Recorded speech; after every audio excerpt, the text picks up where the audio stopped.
This episode of This Agile Life has been brought to you by BrilliantAgile.com, providing Agile and Scrum training, consultancy, and personnel. BrilliantAgile.com. Done right, it's brilliant.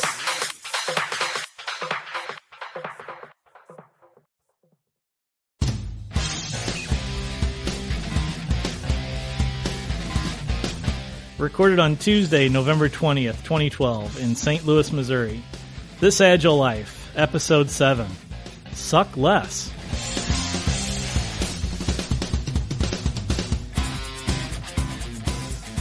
Welcome to This Agile Life, a podcast about what it's like to be agile in the real world. Joining me tonight are my co-hosts. One Mr. Amos King. Amos, how are you, sir? Pretty good. How are you doing tonight, John?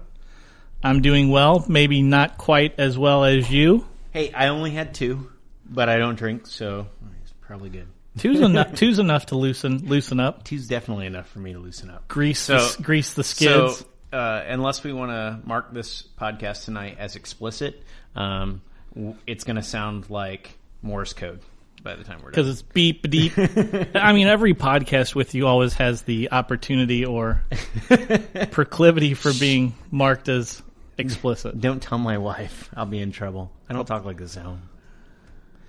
And joining us tonight, as always, but on the microphone tonight, Dr. Lee McCauley. Woo woo! Hi, and I have not had anything to drink, which means I'm going to be quiet. Lee, do you ever drink? I don't usually. Well, I didn't think you did. Not often. I'm not against it or anything. I just don't really like it.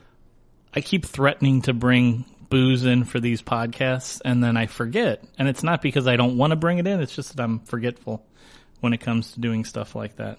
I think that we should drink more scotch. Scotch. I love scotch. Hey, sorry to our listening audience because this Agile Life has been on a bit of a vacation, a furlough. We've had trouble scheduling the hosts, mainly because yours truly has been traveling up and down the eastern seaboard of these great United States. I would say tonight might be a little bit of a vacation too. Well, that's okay as long as we're here though podcasting and recording. We can be as vacation-y as we want. But, so we're back in the saddle. We're not suffering from pod fade. Like Brokeback Mountain saddle? Not that saddle. Okay. The podcast saddle of goodness. And like I said, we're trying to avoid the pod fade, which is that often happens with podcasts where they go on for, 3 or 4 episodes and then kind of fade out. This is actually our 7th episode. We can't have that. This is my ticket to fame. Fame? People call me Famous Amos, but I really need to get there. This is your ticket to fame and fortune. This is my ticket to fame and fortune. People are going to start calling me Uncle Amos like Uncle Bob. That's my plan. Uncle Famous Amos. I'm going to have to start getting a little older. My hair is getting whiter now, but we'll see. Somebody the other day told me that I was strawberry blonde, and my hair used to be orange, like an orange. And so, it's fading. We should get some before and after photos on the website. As long as my wife doesn't bring up that photo that my mom gave her of me with a mullet. Yeah, I'll have to contact Amos's wife and see if I can get some incriminating photos. We might have some incriminating vocals. I heard we have a Lee? I heard we have a picture of you in a Speedo somewhere. Yes. He's trying to divert the conversation. You see that? But I promise that at the end of this podcast, there will be a special tribute. Oh God! With Amos singing, covering The Cure, and that's worth the price of admission. I'm really sorry to everybody listening. I just can't wait to hear it in my car, in my pump through my car stereo. All right, guys, let's pull a discussion topic from our ready queue. And the first one up is growing great software the Agile way. And Amos is really fired up about this one. We've talked about I'm really pissed off at the world about this one. Is really what it is. Good. That makes for good podcasting fodder. We've talked about evolutionary design before. We've talked about software craftsmanship before, and now we're going to kind of get into another bent on this, and that's around people using agility, using the agile development methodology as an excuse for maybe not always producing the highest quality work. Right, Amos, is that kind of Yeah. I mean, I wrote stop here? using Agile as an excuse to write crappy software. You want to stop doing that? Because you can just stop that, right? So my big thing is I see a lot of people taking things like their tests and they say, well, you're supposed to do the easiest thing to pass your test. Maybe I kind of say do the simplest thing, and there is a difference between simple and easy. And maybe I pick simple just to be different than easy, because if they said do the simplest thing and they were writing crap, I'd say, well, no, you should do the easiest thing, which is different. So there is a difference. There is a difference between simple and easy. So because something's, this is really hard to explain. Because something is simple doesn't mean that it's easy to do. You have to have some pride in your work, and a lot of people that I've seen haven't had a whole lot of pride in their work, or they have pride in their work, but they don't really understand why they should have pride in their work. Whenever you write a test and you add the 15th if to your method, it's probably not a good idea and doesn't help you with your design. It doesn't help you move forward. And it doesn't help you be agile later to make those small changes and keep going and change the way the system works. But people continue to do that and they use agile as their excuse to do it, because they say, well, I'm being agile because I'm doing the easiest thing to pass this test. I think in some cases there's a difference between simple and elegant. Because I think elegant code is kind of what you're getting at with well-crafted code, right? As opposed to just doing whatever makes the test pass. Which, if you listen to TDD proponents in particular, that's when you stop. Right? The test passes. You stop. No, you don't. I know. That's the They're problem. missing the There are refactor right. There are 3 steps to TDD. It's red, green, refactor. Refactor is probably the most important step. Now, I hear a lot of people also making excuses that I want to move forward. I want to do something new, and I don't have time to do this great big refactor. Well, that's the thing, is if you refactor every time and you refactor in the small, you don't have to do a great big refactor. And there are also principles when programming that you can go to, whether you're doing functional or object-oriented. I'm more familiar with the object-oriented practices that can help you get there, but you have to stop and think about them. Just because your hands are on the keyboard doesn't mean you're writing good software either. So sometimes we need to sit back and think. Because you've thought for 30 seconds and you haven't typed anything doesn't mean that you should jump in and start typing. Sometimes you really need to talk out and you need to think about these things. I think emergent design works really well in the small, but maybe not so well in the large. That's another big thing. I'm working on a project right now where they talk about MVP. MVP is our design. Well, MVP doesn't quite cut it all the time. It's not just MVP. You need to have more to it. And you need to design your objects at the small level, which is what a lot of people are missing out too. And some of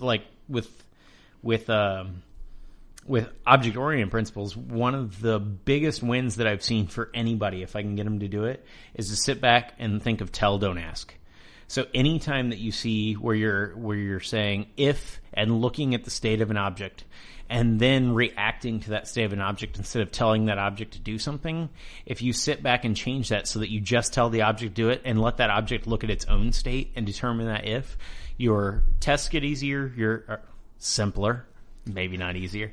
Your code gets simpler, and later on, whenever you go to refactor or add a new piece of functionality, it goes by much more smoothly. But people are always thinking about the now and not thinking about the future, and that's the problem that I see with people with Agile. Agile doesn't say don't think about the future, don't prepare for the future. Yagni doesn't say don't prepare for the future. Yagni just says don't write anything that you don't necessarily need right now. but that doesn't mean that you don't think forward of where am I going with this and how is this going to play with the rest of the system when I need to add a new feature. You don't even have to know what that feature is. You just have to know how easy is this going to be for me to add something new? And is it going to raise my cyclomatic complexity to add new? The if does. So let's get rid of it. Let's do some tell, don't ask, and try to get to more of the principles, the solid principles, things like that. All right, you're rifling off, you're shooting off all kinds of points here. So let's back up and try and go after a few of these in succession. So one of the things I wanted to point out, what you originally said, a difference between easy and simple, right? And some of the simplest code that you see is not easy to produce. Things that appear simple often took quite a bit of craftsmanship to make them look. I think we should talk simple. about that too. The Craftsman Manifesto and the Agile Manifesto in this case. But we'll get to that. We can't. But let's pick something here and kind of dive into it. And how about if we start with the just test driving and then forgetting to refactor? So talking about that from the perspective of using Agile as an excuse. Well, and do TDD. I don't even know where to go with your conversation, but I've actually heard people say, so I got the functionality done, right? So now I need to put the tests around it. Well, so what are people's arguments for? One of the arguments, I'll bring up one of the arguments that you already pointed out, was I want to move on to the next thing, or I don't want to have to do large refactorings, right? Let's discuss those things. Why do people say that they just want to move on to the next thing rather than really kind of finishing the job and making sure that they now have a well-designed piece of code that is also tested? I think they've placed their feeling of satisfaction in the wrong place. So their feeling of satisfaction is based on speed and based on number of features that they get out there, not based on the quality of the code and their ability to reason with the code 6 months from now.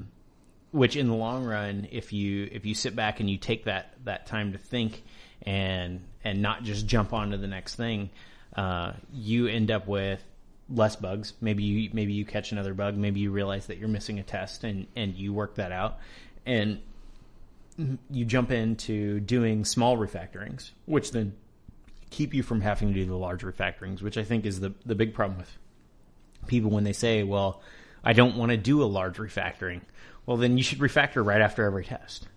Yeah. Because that'll keep you from having to do a large refactoring in the long run, but you have to refactor with a purpose. Don't refactor because you feel like you just need to change some code.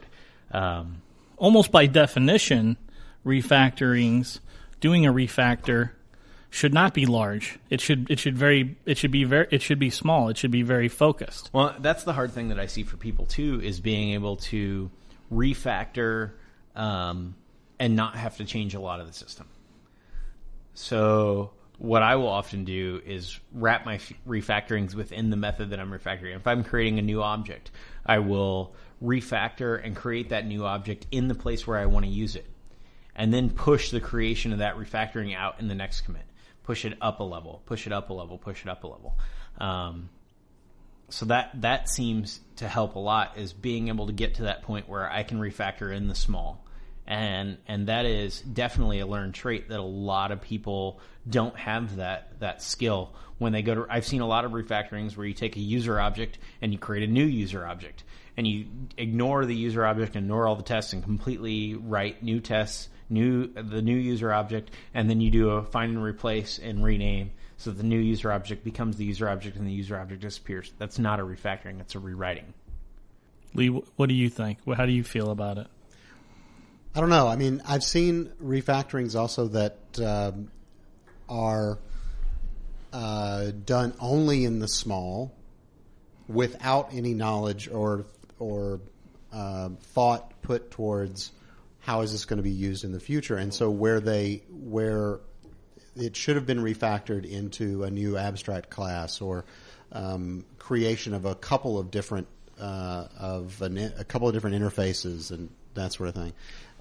People tend to only look at the code that they've particularly touched And so right after a test, the refactor becomes rename some variables and maybe pull out a method or two, but nothing larger than that. So that's where I'm talking about refactoring with a purpose. Right. Right. You have to have some idea of the system as it currently is and where you want it to go in the end, not just this little bitty piece. You need to look at the system as a whole a lot of times whenever you're refactoring. The other problem that I've seen, at least recently, is when you have one pair that is doing a refactoring and is in the midst of it, and then you switch pairs, the new person in that pair may completely disagree with the way the refactoring is going, which is not necessarily a bad thing. It might have been a bad idea. Right. That's possible. Yeah. It's possible. But there seems to be a lot of thrashing then if you've got a refactoring that's too big that spans pairs. But if you do your refactoring in the small enough, you've already made a commit. You're moved on, and a lot of times if you're doing that from the beginning, the red-green refactor cycle, the refactor at the end of that, you don't get into as many points where you have huge refactors that people disagree with. And small refactors, most of the time, you can get away with just about anybody. Anything that starts off huge, I'm telling you, it's not a refactor. You're talking about a rewrite or a redesign or something else. So here's a situation that happened recently. There was a series of stories that involved drawing shapes on a map. Okay. We started out with a rectangle. Okay, just pick one, do it. Sure.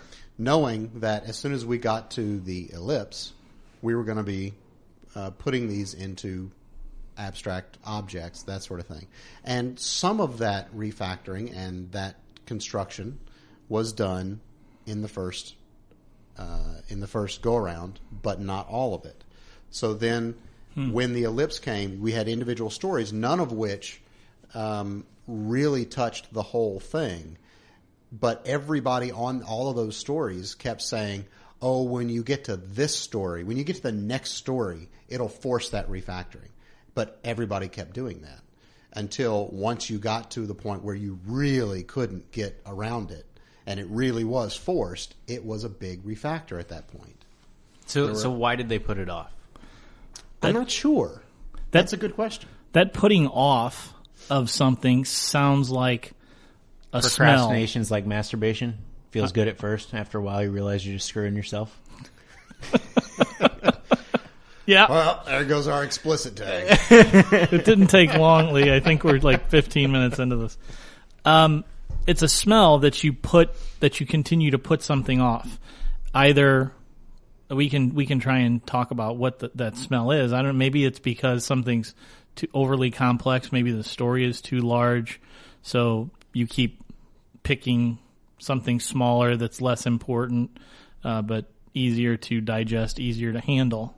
So I remember, several weeks ago now, when Amos actually talked about having incredibly small stories that would last 1 or 2 hours, right? Right.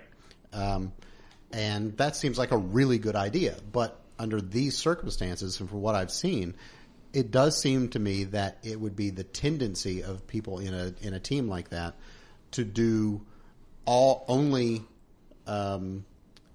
short range refactorings, not ever look at the larger scope of things. And how do you avoid that kind of a situation in a team like that? That's a really good question. I think that's a question of motivation on the person. Like I said, getting features out quickly or getting quality features out that allow you to not have to deal with bugs and things like that later. You have to find where to place your satisfaction in creating your software. You can't just place it in getting the little thing out there. You also have to train the people on the team to take that step back and look at whatever code you just wrote within the context of the bigger picture instead of just within that little piece of code. And I think that you can get there through a lot of things. Like there are a lot of tools out there for static code analysis. and just having things that Oh, look at you didn't say that. I did. I mean, having something that goes out there and looks through your code for law of Demeter violations, large methods, things like that can help a team see long ahead of time when there are problems. There's a really good thing out in the Ruby community right now called Code Climate, which does static code analysis, and it is hosted. You have to pay for it. But I've talked to people that said that they've gotten a lot of feedback and their teams have improved off of these things and that they all feel more comfortable. I would personally challenge every team out there to ask every team member to pick the best and worst part of their software and then discuss that together. I think that whenever we do retros, there's often a contention to, hey, that's too technical, that's not a retro topic, let's move on. No, technicalities are retro topics. You need to talk about those too. It's part of creating good software. So maybe that's a good exercise for a retro. Bring in the code that you think is the best, the code that you think is the worst, and then discuss that. Discuss it as a team. Find out if the team thinks this is the best, this is the worst, and then come to a consensus of how you're going to write your software in the future and how you're going to judge yourself as far as what you think is good yourself.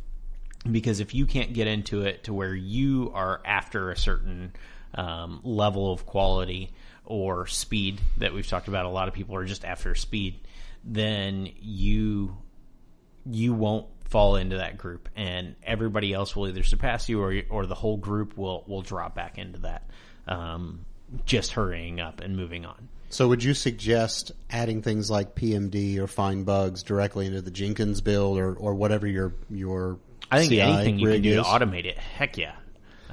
Especially over time. If you can get something that will email you and say, hey, and it needs to email you the good things too, right? So let's say you have a method that has, it comes back and says you have a cyclomatic complexity of, I don't know, 6. That's pretty high, I think. Yep. That's bad. That's really bad. It should email you and say, hey, you've surpassed your threshold. Let's say you set your threshold to 5. Well, whenever that improves, even if it doesn't go, like let's say your threshold's 3 and you check in 6, if it improves and goes to 5, that should email you. It should email the whole team and say, hey, Lee made the cyclomatic complexity drop by 1. Beautiful. I believe that if you start getting that positive feedback as well as negative feedback, that you will change what you see as good software, and you will change where you decide to stop in that very important refactoring step that I'd like to push out there again. I think that's a really good point about the positive feedback, because I've also seen teams that only get the negative feedback, and then you get developers that are gun shy, that are afraid to do anything major because they don't want to screw it up and be blamed for whatever the issue might be of the day. And so I see that happening a lot too. There's some good there because having people like really scared to break the build, Peer pressure can be that's good. great. Why are you scared to touch the code though? I'm not scared to touch the code. Some people might be scared because they lack self-confidence or are unsure of themselves. But generally speaking, I'm not afraid. If you have to do somebody this. like Amos on your team, though, and you're, someone with half of his experience, then you might end up deferring to Amos more than doing it yourself. Yeah, so or can, or even afraid to talk to me. But it's You it's go not about overboard. experience, because I screw up and do these things too. I just get I don't call people out a lot on the team, especially if I'm new to a team. Instead, I call them out on podcasts like this because it's way more fun to publicly humiliate them. So I think it would be interesting to find out how often a team uses get blame. Get praise, you mean? Get praise. I have an alias. Is there a command like I have that? an alias to get praise. Actually, it may be in the core now because I've heard a lot of people talk about get praise. Let me look. No, but somebody has a GitHub repository for get praise. So I'm really torn about the topic of how much code quality is enough code quality, how much design is enough design, because your customer is definitely driving you towards features, right? Put features in. And if you never gave them a choice, they would just want as many features as fast as possible without regard to the quality of the code in most cases. But if you're almost without exception. If your quality of your code is high, can't you be more consistent in your delivery? And, yeah, I think so. And in the long run, hopefully be faster? I think so. I mean, I'm not saying that. I'm just saying that you're torn. I think a lot of times you're walking a tightrope between how much time do I spend improving the internal quality of the code because I know I'll be able to be better, faster, write new stuff more efficiently, versus these guys are banging on me. Are banging on the team to churn these new features out, and we just start cutting corners or cut down on the time we spend refactoring. I think you need to stand up for yourself and your values as a team. Mm-hmm. I heard this, and I mentioned it to my team today, that as a consultant, you're always the one that failed, period. Mm-hmm. Customers, no matter how many times you say, hey, you shouldn't do that, they never remember I told you so. All they remember is that shitty-ass consultancy that they worked with last year, and they need a new one. Even though you told them day in and day out, hey, this is a bad idea, but I'll go ahead and do it. Sometimes you need to stand up for your principles. Agreed. So I'll stand up for those principles. Even when I stand up and I say we need to do certain things to ensure quality of our code, there's still going to be, there's always more I could do. There's always more I could refactor. There's more design there's more evolutionary design that I could do. There's more simplification of design that I can do, right? Where do I draw the line? Where are your pain points? And how do you set or change your pain points as a team? Sometimes you maybe don't always know because you're kind of, maybe I don't have any pain points today. But somebody thinks, oh, well, if we don't change the cyclomatic complexity on this method from 10 to 3, we're going to have a lot of problems. Well, so I don't know how you get to a cyclomatic complexity of 10. A case statement or a bunch of switch statements. And not feel pain, right? Because how many tests did you have to write to get through there? Especially if you have like if, else if, with ifs inside of them and else's inside of them, mm-hmm. and more if else's inside of them. Because I've seen a lot of that. Where but I'm only adding one or two tests. Every time I add an if statement, I'm adding a few tests. But hey, that's easy. You really need more than just 2 tests, right? Because if you go and look at the binary representation of those ifs and the else ifs, you really probably you need to add 32 more tests in order to get there. And especially if you're doing some mock testing, like if you can't write the test before you write the code, why haven't you reached that pain point yet? So it's so hard to establish a line in the sand that says this is good enough. So I've given up trying to say that something is good enough or that I've reached good enoughness. And I think the philosophy that I espouse and try and espouse in the people that I work with is that every time you touch a piece of code, try to leave it better than when you started working on it. The Boy Scout rule. Okay, I don't know that one, but whenever you go out into the woods to go camping, you always leave it better than when you got there. Boy, I'm so glad that's what he said, Lee, and not hey, I was thinking something else Scoutmaster related. Yeah. Wow. I don't even know what to say to that. You don't? No. Yeah, so try and leave the code better than when you got there. And as long as you're making small incremental improvements, over time, your code base is certain to improve. I agree with that. That's why I think that third step in TDD is really important. For me, a lot of times, my but it's more than level of quality that I'm okay with comes down to a single object. Does that object interrogate the state of another object to make decisions? If I have to ask another object for its state at any point in time, it's not good enough for me. Time to move on. Okay. But I think it's more than just ensuring that you refactor every time you do test-driven development, because when I come into something, it's in a certain state of goodness or badness, right? I do my thing and arguably make it a little worse because I now do something simple to implement to get my test to pass. Then I spend my time to refactor that. So now I've at least made it's at least as good or as bad as it was when I started, because I took my badness out and replaced it with something better. So now I need to do just a little bit more to make something around it just a little bit better as well. I think that's a pretty good first step, and maybe we can come to some agreements. Kent Beck's Small Talk Best Practice Patterns. In that book, he has a couple things that he talks about, and he says if you do this more than 3 times in your code, which actually, if you listen to Ruby Rogues, they just talked about this. I heard it, but I've actually read the book like 5 times. So, okay. Like maybe there are some things like that we can come to Mm-hmm.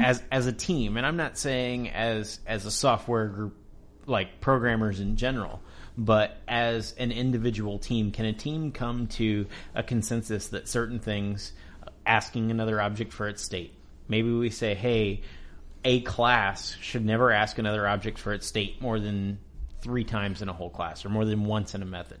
Yeah, that's a pretty specific thing. But if you can come to that level of agreement, maybe it would help people more easily drive toward a better design. Okay. That seems a little tough, though. I mean, coming with hard and fast rules, obviously those are meant to be broken in the edge cases, and to be flexible for any given project. But it seems to me those can be abused as well. I mean, how often can I tell? You look through an entire class, which should be less than a page, right? Hopefully. On the screen. Hopefully, yeah. So assuming that I've got that kind of a class, then I should be able to look through it and say, determine whether it meets those criteria, right? How many criteria are we going to add? And that's, yeah. So I'll give you that. That's why I suggest is kind of just when you're struggling as a team or as an individual with how much refactoring or how much improvement of a code base do I do. If you start with something that's relatively general and relatively simple, such as I always try and leave the code in a better state of design than when I found it, it's something attainable. But you have to teach what is a better state of design too, and yeah. that's I'm okay with teaching. That can be a big issue, and people argue over it too. Especially the younger developers that I see, they're like, well, it's not that bad. I mean, it's just this little piece in one place. Or they look at stuff that I've created and they say, what is the point in this object? It doesn't do much of anything. I'm like, that's because it does one thing. You're right. It doesn't do much of anything. The interesting part of software is in the edges, not in the nodes, the interactions between the objects and not the objects themselves. So that's when the other senior people on the team, the tech lead, need to step up and explain that to another developer. So what do you do whenever your tech lead can't explain that because Fire 'em. They don't know? Well, no, you're under them. You can't. How do you make it better for the team? Influence without authority. I think I'm not John's gonna- been reading some books. I think so. That sounds like a tag. Crucial Conversations. Maybe. You become I don't know. I can give you all kinds of very specific ways to submarine somebody, but I don't think that's going to help anybody. Oh, come on. That would be fun. So anybody here. What if you give yourself You a love constraint, asking me what right? if questions. What if you give your team a constraint? So you say, hey guys, at some retro, you say, how about this week we just strive for 1 week. And the only thing we're going to worry about is I don't want any methods that are over 3 lines. Oh, and by the way, if you call a private method within your method, you have to count all the lines within those private methods too, because that's cheating. That's cheating. That's stupid. So you go with that constraint, and you do that for a week or maybe 2, and people get into a habit or they get into seeing certain patterns in the code, and then the next week you say, hey, we're going to make another constraint that at the top of every class, you have to write a comment that says SRP, Single Responsibility Principle, and you have to state what the responsibility of that class is. And you need to look through all the methods, and if you have to put an and in there, you have to split that out into a different class. So we'll do that for a week. And then the third week, we'll go through and do my favorite thing, which is tell, don't ask. You can never ask another object for anything about its state. You just have to tell it to do something. And you take it to the extreme so that people find out where the pain points are in that also. And maybe at the end, you think that would help people get to writing better software. Yeah, that are lynching you. I don't mind being lynched as long as I'm lynched for the right reasons, right? I'll be a martyr. I don't mind. To some extent, if it would have to be in response to something, if you were kind of arbitrarily introducing these things as, I don't know what, here's how you learn to be a better bar. software developer.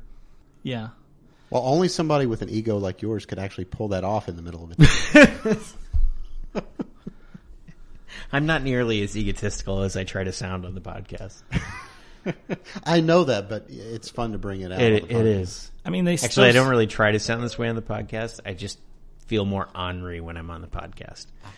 When you put a microphone in front of me, I feel like I know a lot more. All those things seem relatively arbitrary. They do, but most of the object-oriented principles, I keep going back to this because that's what I do most of the time, seem pretty arbitrary by themselves. And that's the hard thing to teach to a new developer, or even sometimes an older developer who's been around the block.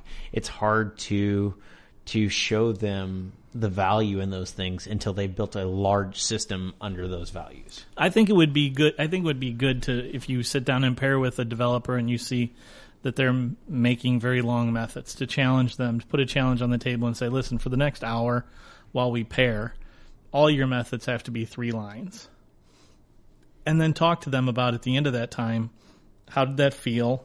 What was different about what you had to do? But that's where I'm saying is a pairing session usually isn't a long enough time to make an impact to where they realize the value behind it. But neither is all they feel is the pain because I'm so not used to writing this way. Normally all of my methods have 15 lines. This is a pain in the ass and an arbitrary constraint for me. Yeah, so I don't know that just giving them some arbitrary rule is necessarily going to teach them anything either, other than they want to punch you in the balls.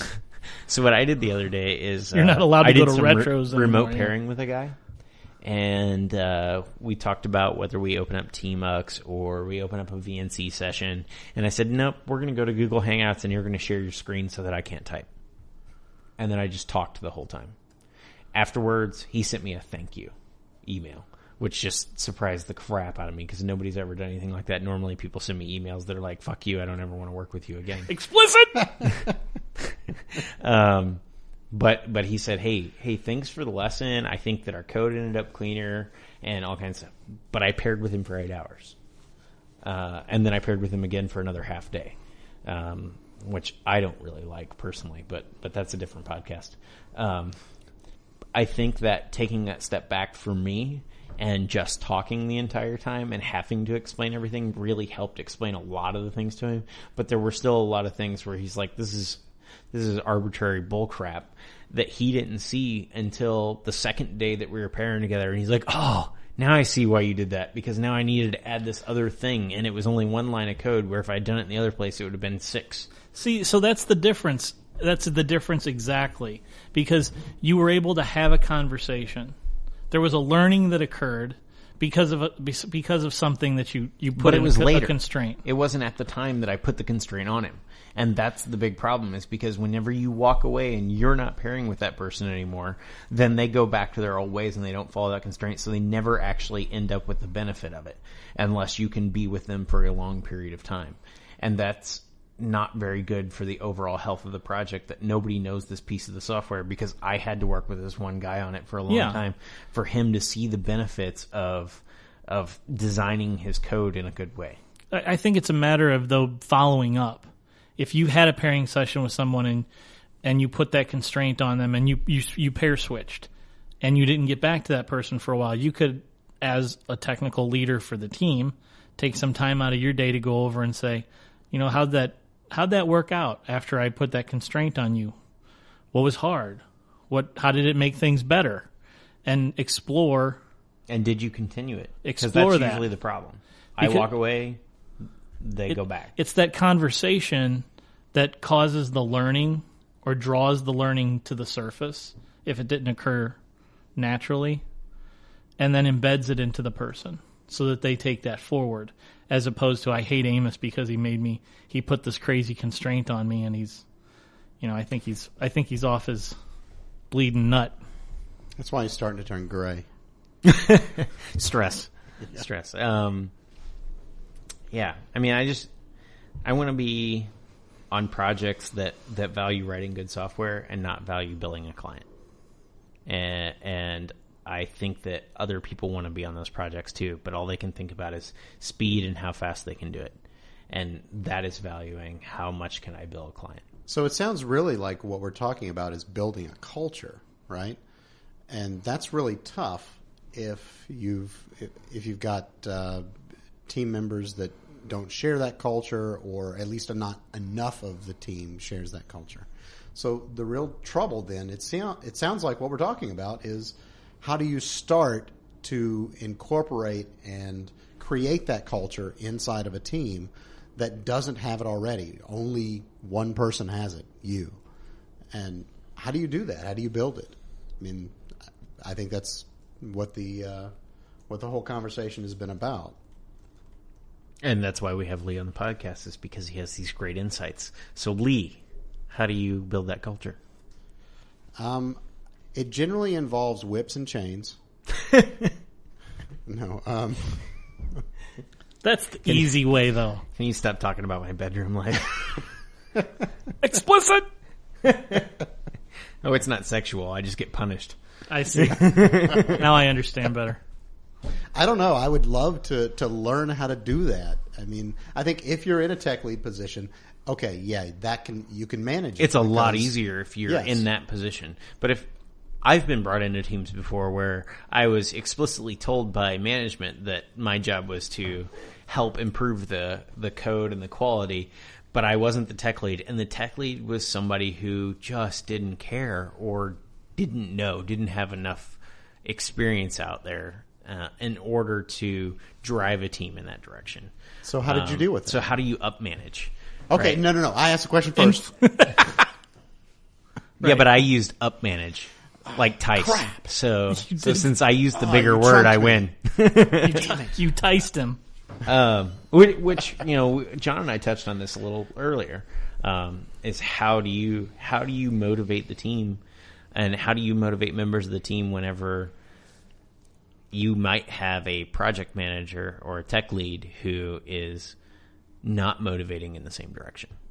How do you motivate for quality software over quantity of software? I have an idea. I think you act as a mentor and as a I hate to use this word, but as a beacon on the team for good practices. You exude those good practices. When you pair with someone, you always try to typify doing the good practices, even if somebody managerially, team leadership-wise, is saying contrary things. And sometimes you have to recognize that you may be the only one standing up for that. For sure. And so worst case scenario. Where do you draw the line of standing up? Because I'm going to have 8 people saying that all I do is talk about how horrible the things are that we've done, so they want me fired. So worst case scenario, you get fired. Did you really want to work there anymore anyway? No, probably not. That's true. Okay. Your problems are over. Exactly. On that team.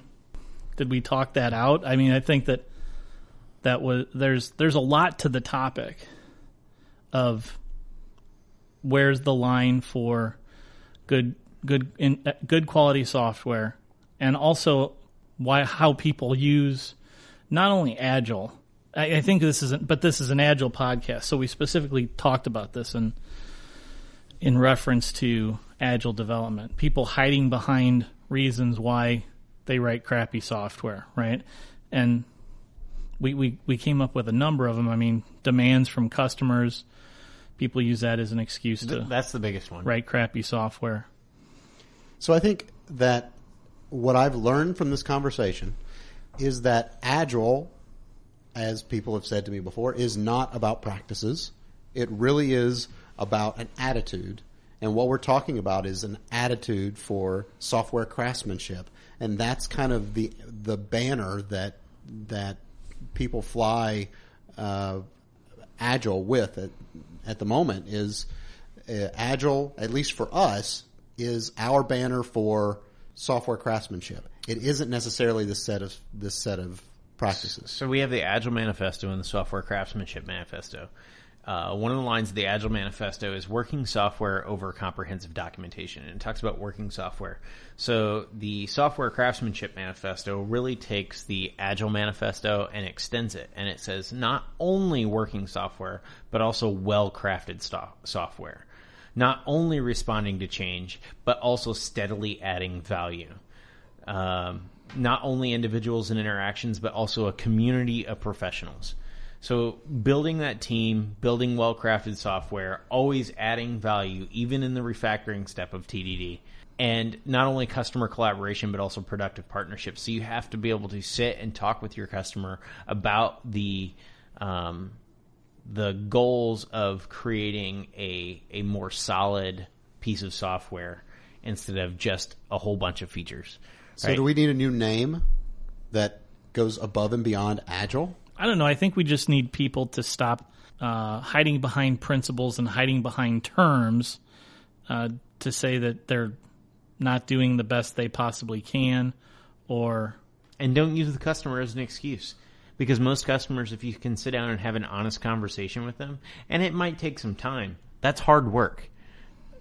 Developing software is a people problem. And it takes hard work to deal with those people that a lot of developers are unwilling to put in the people time to developing software. You need to put in that time. You need to talk to your customer, and you need to stop hiding behind them. yeah. And that is the biggest excuse that I see across the board, other than, well, I'm supposed to do the easiest thing to pass this test is, well, the customer says, I need this out tomorrow. Well, maybe you haven't communicated well enough with the customer to make them understand the repercussions of getting this out tomorrow as opposed to Monday. If somehow you've translated the principles of Agile into an excuse for you to create crappy software, then you need to come and talk to me, or you need to come and talk to Amos or talk to Lee, and we'll set you straight because you're doing something wrong. Yeah, don't tell me Agile doesn't work. Your attitude is what doesn't work. Let's fix it. Are we good? Any questions? I think we put a lot of information out there, and if folks want to engage in this conversation, we can give them some ways to do that on our website. If you have a different point of view, let me know.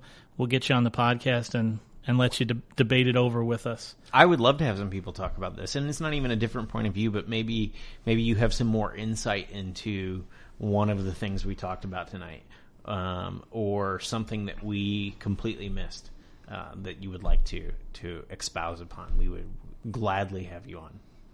As long as we can figure out how to get Skype to work. And you We'll figure it out. You have to cuss more than me. I believe that's one of the requirements. I don't know that that's possible. But that would be that's a nice to have requirement, I think, Amos. Oh, okay. The cussing That's part? fine. The cursing part, yeah, cursing like a sailor. All right, well, let's wrap that, put a bow on that item from our backlog, and I think we're just about out of time, so let's take a look at our picks today.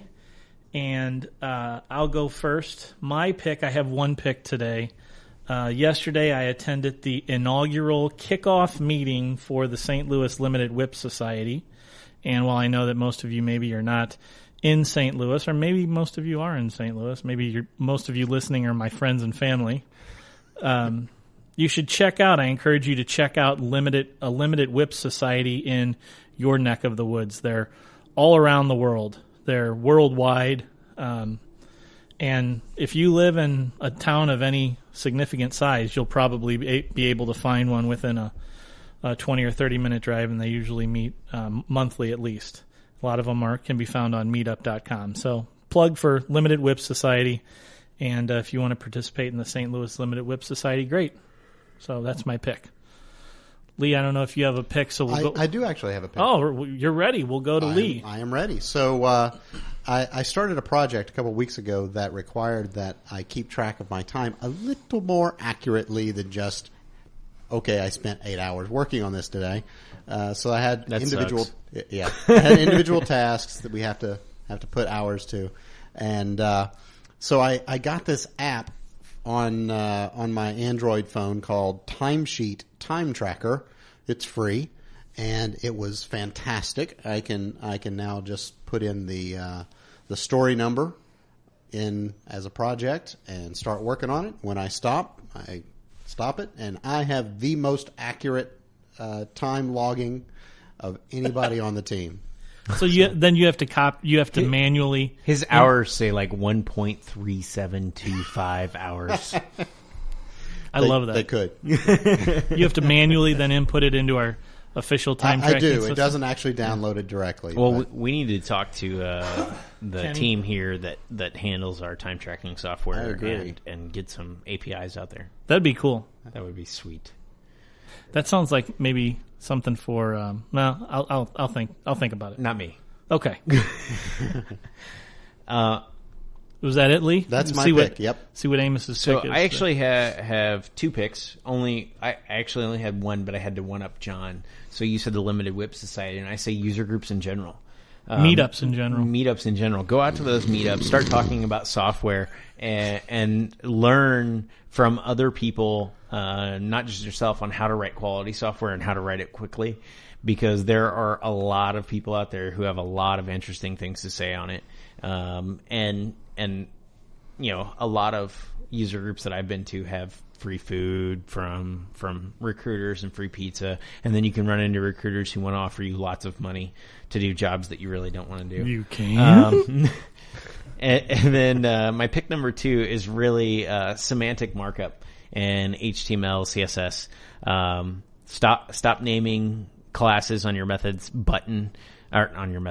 classes on your tags like button, and describing the way that it looks, and like if you have a grid layout saying 4 columns as your class, and use things like Bourbon from Thoughtbot, which is a SaaS plugin that allows you to actually put all of that grid code and say how many columns and things that you have within your CSS and keep it out of your HTML, which allows you to move faster and more agilely in the future. Interesting pick there, Amos. Just back on the meetup stuff. I was really surprised once I took a look at meetup.com how many things are going on Crazy. in the area. It's crazy. I had no idea. You want to play dice games? They have meetups for dice games. They have meetups for card games, role-playing games, talking about your mother-in-law. So we're getting. I run the Ruby group. We're getting a list of all the things that Amos has searched for recently. Right. It's like looking Naked at his mother-in-law. Google. No. It's like looking at his Google search history there a little bit, seeing inside the mind of Amos. It's pretty And crazy. it's dirty information. Ooh, very smooth transition there, John. I've actually been working on my blog, as a matter of fact, and I don't the way believe it you. Looks. I'll show you. It's not up yet, but I actually knew it. have some CSS work that I'm doing, and I'll show you a little later. if you wanna Folks, look it was a white page. I don't know what kind of CSS work goes into a white page of text. But Wait, you don't It's have called the polar bear. you don't have to have a black background with green text in order to be something that John can read. Ooh. Oh, wait, your terminals probably had orange text, didn't they? Oh, Mine did. my CICS console. I'm not even that old, but my first computer had black background, orange text. Yeah. BBS. Okay, well, that's all we have time for today. And once again, apologize for the gap in shows. We're hoping that we don't run into this again. We're working on ways to more easily connect with hosts so that we don't have gaps in Stop shows. apologizing. They just had to sit there with anticipation. Dun, dun, dun. Thanks for listening. We really do appreciate it. Our listenership for the podcast continues to grow, and it's all because of you, of course. So tell your friends, vote us up on iTunes so that other people can find us and make fun of us just like you do. If I could just have like a few more family members, I could push us over the next threshold. I know. I mean, don't you have a big family, Amos? I mean, no. My great grandparents my great grandmother had 12 brothers and sisters, but then after that in my family, they all decided that 3 was enough. So, yeah, actually, this is just funny side fact. I don't know if you want to put this on the podcast or not. My great grandmother's brother, he was the youngest in the family out of 12, and his name was Welcome. And his parents said that it was because they had 12 kids, and he was just as welcome as the first. Nice. So they named him Welcome. I thought maybe he was the only planned one. So he was welcome to the family. I don't know. After you have 11 kids, I'm not sure you plan anymore. Yeah, maybe not. What would they have named the 13th? Oh, shit. On that note, thanks to my co-host for joining me today. Lee, where can people find out more about you? Hey, how'd the Lego stuff go? Yeah, so the Lego stuff you'll have to explain. I coached a team for First Lego League. This awesome. is if you're not familiar with First Lego League, this is a international group that I think there are 57 countries now that participate in First Lego League. This is for ages 9 through 14. They build Lego robots and have to program them to perform lots of tasks on this ping pong sized table with lots of Lego pieces on it. And they also have to do research on whatever the topic is for that year. And they have something like 17,000 participants this year. Wow. Yeah, from 57 countries. So did your team build Voltron? No. That would be cool. That would be cool, but no. My team this year did it was for seniors, so the topic this year was senior solutions. So my team built, like senior, like people that are over 65. Yes. Yes. Oh, not high school seniors. I was totally in the wrong direction. Gotcha. Go ahead. See where his mind still He's is. closer to high school senior than senior Yeah. citizen, so Yeah. that's explainable. So my team made a fitness game for seniors. They actually got with a game company called Simutronics here in St. Louis, and they held a game jam for one Saturday, and a bunch of people came and helped the kids build a real game. It was awesome. Wow. That's pretty sweet. And deal. that happened. The presentation was this past Sunday. And When did they all find out how they did? Oh, they found out. They did. Yeah. They did not advance to the next round. Of course, these are all 9-year-olds, so this was their very first year. Oh. So I look forward to doing it again next year. 57 countries. It's a lot of competition. It is a lot of Holy competition. cow. Sounds like a really neat thing, though. Yeah. I mean, you had me at Lego. Yeah, There's nothing. I'm game. Nothing better than I want to know Legos, why right? I'm not in the age range to compete. You want to know why? I'll explain it to you later, Amos. Mentally, I'm in the age range. Yes. So, Lee, where can folks find out more about all the fascinating Lego stuff you do and everything else in Lee's life? So my Twitter account is Agile Atheist, and I have a blog at agileatheist.blogspot.com, and that's about it. Great. My friend, Amos, I love you, John. 80 Cron, Dirty Information. These are all the places. That's right. GitHub and Twitter, both at 80KRON. If you search for it on the internet, you're probably finding me.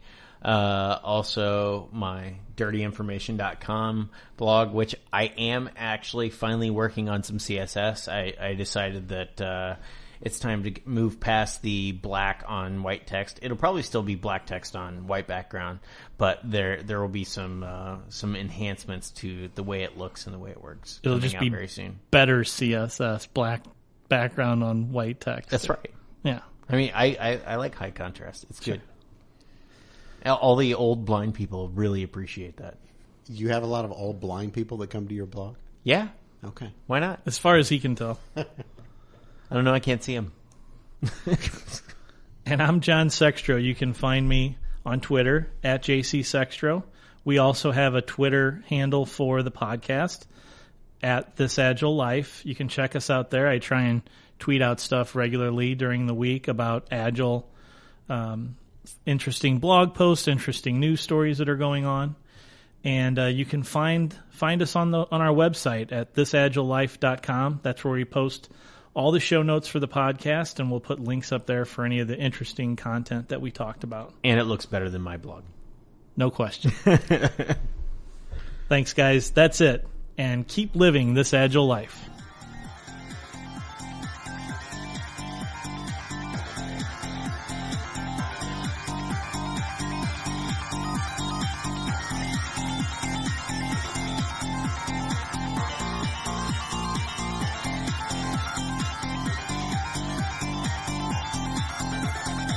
I know one of my picks.